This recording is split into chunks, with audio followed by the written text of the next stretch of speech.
بسم اللہ الرحمن الرحیم نحمدہ ونصلی علی رسولہ الکریم۔ نماز کے اندر قیام کی حالت میں آنکھیں بند کر کے نماز پڑھنا درست ہے یا نہیں؟ تو اس کا جواب یہ کہ بہتر صورت یہ ہے کہ نماز کے اندر قیام کی حالت کے اندر آنکھیں کھول کر نماز پڑھی جائے، اس لیے کہ قیام کی حالت کے اندر سجدے کی جگہ پر نگاہ رکھنا یہ سنت ہے۔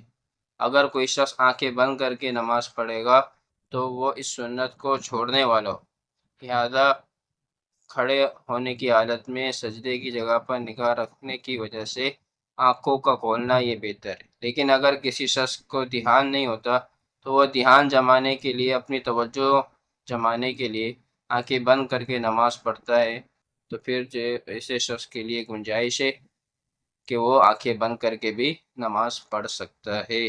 جزاک اللہ خیرہ۔ ویڈیو اچھی لگی تو ویڈیو کو لائک کریں اور چینل کو لازمی سبسکرائب کریں تاکہ ہر نئی آنے والی ویڈیو آپ کو بر وقت مل سکے۔